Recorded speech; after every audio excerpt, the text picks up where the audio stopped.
Okay, today you're going to do the Snell Law Lab. When you get to this site right here, there's a link to it. You're going to click on the intro. There's the site. It's also in the lab on the lab sheet. Also, just be careful with your calculator. Make sure you're in degrees here, because if you're not in degrees, you're going to get the answers wrong. And I start you off with this right here. And so this is just just a little intro, some information about the different equations you're going to use. So here's your index of refraction equation, n equals c over v, and then c would be that 3 times 10 to the 8th. Go ahead and turn on the slideshow. And so you have just the different equations you're going to use. This is Snell's law when you're going from one medium to another. And then there's the specific time when you have critical angle where you'll use this equation. And so you're never going to use Snell's law just like this. So you're never just going to use this one right here. You're always going to use a version of it depending on what you're trying to find. And when you rearrange that, just a reminder, when you're rearranging it for Ni, this becomes that. Nr, that becomes this. And also pause the video as you need to when you're doing your lab. So just so that you can catch what you need to from what I'm saying. When you're trying to solve for one of the angles, like angle I, the index of, or the angle of incidence, there's your equation. And when you're trying to solve for the angle of refraction, there's your equation. So just because I'm going to go straight to these equations when we're doing problems later on, when I give you a little input on what to do, I wanted to show you these again outside of class. Okay, so here is the first part. When you have a ray is going to come in and it's going to hit that boundary. When it hits that boundary, it's going to reflect some, and then it's also going to refract. It's going to go through into the new boundary. And so which letter represents the incident ray? That's going to be A right here, the one that's coming in right here. Which one represents the reflected ray? That's going to be this one over here, the B. And then the refracted ray is going to be the one that goes through into the new medium, and so that's going to be the C over here. And then just some of the variables, index of refraction is n, angle of incidence is the angle I, so that's right here. You have your angle of refraction, you have your critical angle, you have your speed of an EM wave, and you might want to put 3.0 times 10 to the 8th meters per second, since C will always be that value. Then you have the index of refraction on the incident side right here, and then you have the index of refraction on the refracted side right there. And so again, that gets us to this part of the lab. And when you start these problems, you're not really doing the lab yet. You're just solving for the n values. So you're doing the n equals c over v. Make sure that you plug in 3.0 times 10 to the 8th for c. And then, well, this is actually going to be rearranged because we're solving for the velocity. So we're going to take that. Let me go ahead and fix that up. When we rearrange that, this equation is going to become v equals c over n. And so c is going to be that 3.0 times 10 to the 8th meters per second. And then the n is going to be whatever value they're giving you, the index of refraction for that material. And so you do this problem, do these equations. When you do that equation, plugging in this for n and keeping c as 3 times 10 to the 8th, and I'll just erase that because for the sake of typing in numbers, you're not going to be typing in meters per second. So for example, for this first one, this would have been 1.0, and you'll find out that the velocity of air, the speed of light in air, is going to be 3.0 times 10 to the 8th meters per second. And so do that for the rest of these using these n values, get your answers, and just throw them on this lab sheet. And then just back to a reminder from the lesson, the bigger the index of refraction tells you that light is traveling. So if n is 1 versus n is 2, it being 2 means that light's going to be traveling slower. And then the reason why this occurs is because light is changing speeds. So refraction occurs because when light, or really any wave, changes speeds. So in this lab, you might be going from air to water, water to air, air to glass. There's a bunch of different, we call them medium. There's a bunch of different medium, and as you go from one medium to the other, light's going to change speed, and when that speed changes, it also has a slight bending that's going to occur. Okay, so this next part is asking you to do the lab, saying make the incident side that has the laser air, and the refracted side is going to be water. So let me go ahead and get out of this.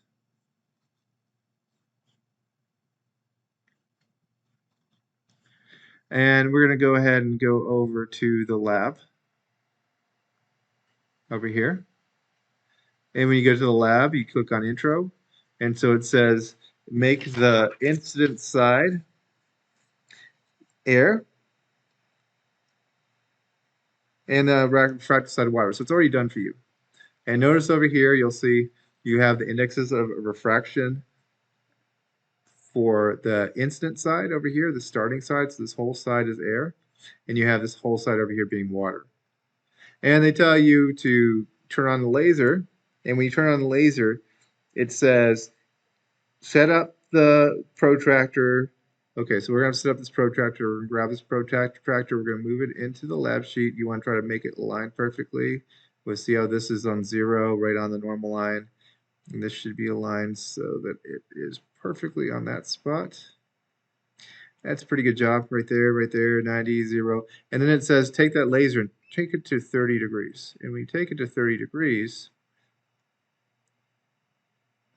asking you, so this is the angle of incidence would be right here. It's asking you for the angle of refraction. So take a look at this video or do the lab yourself and look at what this value is going to be, counting from 0. What would that point right there be? And that's going to be your answer.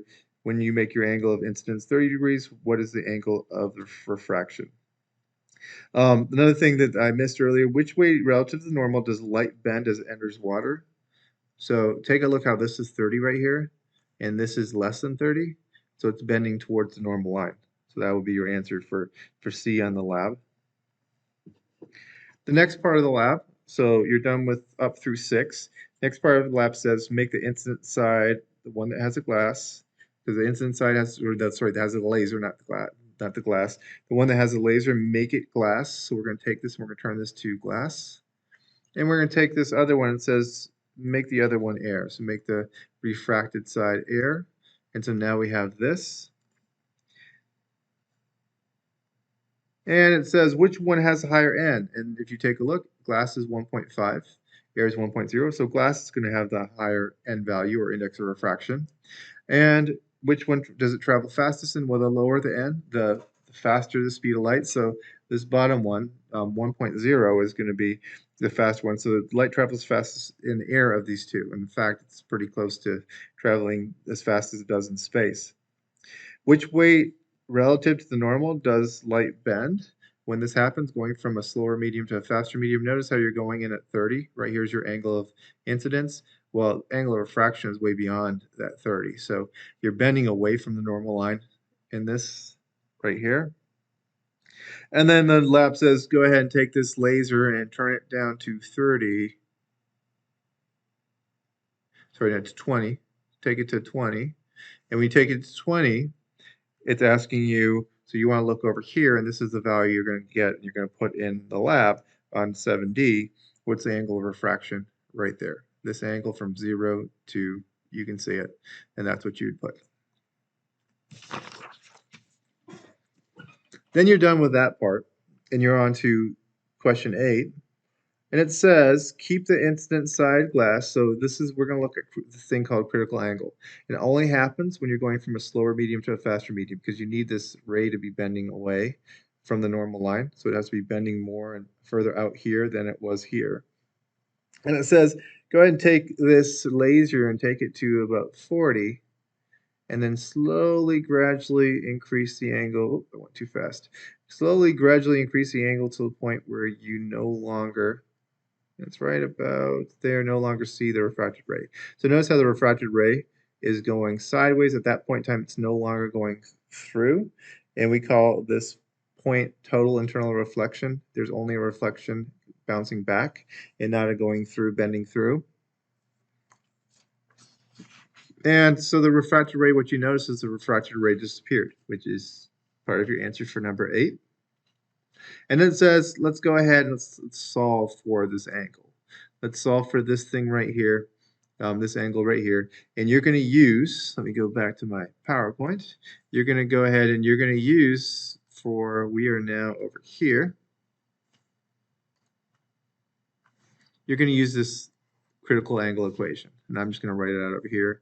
So we're going to break that in. Critical angle is equal to the inverse sine of NR over NI. And just to note, this NRI has to always be the bigger value because it has to go from slower to faster. And the bigger values for N means it's going slower. And so it tells you take the values, and in this case, the NR was the 1 for the air, and the NI was 1.5 for the glass. So go ahead, solve for that, get your answer, and that's going to be your answer for this blank right here. And then I already kind of answered this next part. Actually, that's not that part. That's sorry. What I just solved for was number 11.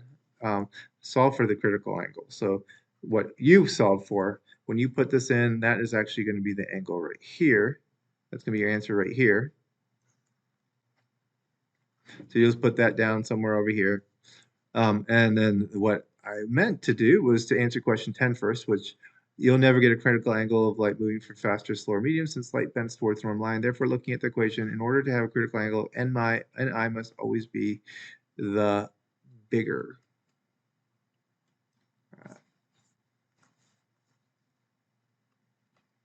Bigger number. The NI, the bottom number, always has to be bigger. And then the next step, number 11, asks you to solve for it, and that's where you solve for it. And you can either just keep it on the side of your page or throw it in right next to here. If you're doing my e-class quiz after this, you're going to have to type it into your e-class during the quiz. And then we move on to number 12. 12 says, let's go ahead. We're going to test out these mystery substances, and we're going to test out mystery A. And so I'm going to go ahead and go back to that simulation. And we're going to go ahead and we're going to make the incident material air. So we're going to take this and we're going to turn this to air. And we're going to turn this to mystery A. And it says make the incident angle 20. So we take this, put this to 20.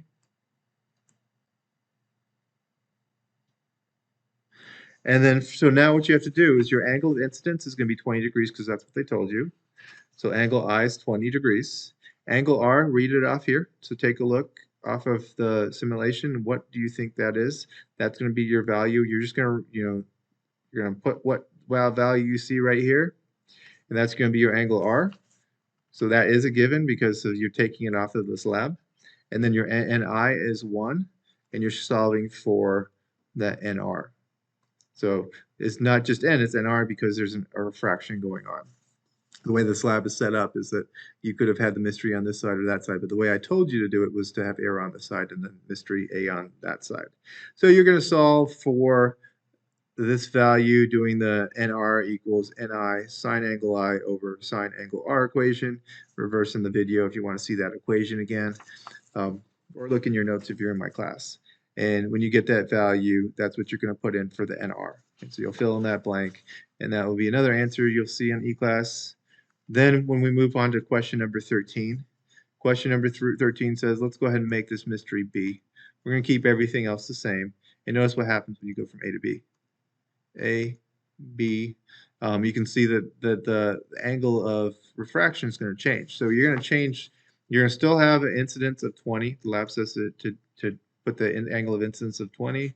Then you have to read off of here, what do you see? Where would you say that refracted ray is going to? What angle? And then you're going to have an NI of 1, and you're going to solve for NR again. And so you'll solve for it using the same equation that you saw earlier. So solve for NR with the givens, knowing the angle I, angle R, and then the NI. Solve for NR. Get that answer, and that's going to be your answer for 13. And then lastly, it says you don't need the simulation anymore for the last problems. And so for the last problems, you're going to go ahead and you have this right here. And it says, okay, so light travels from air. So we're going to have NI of 0, 1.0 because it's air. And it's going into water, so we're going to have 1.33 on the refracted side. And it says it's coming in at an angle of incidence of 35 degrees.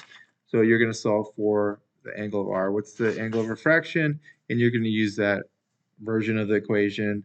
Angle R equals sine inverse of n I sine angle I.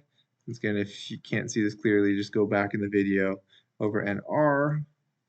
And so you use that equation, plug in all your values, and you're going to get your answer for angle r, which is what this question is asking you for right here.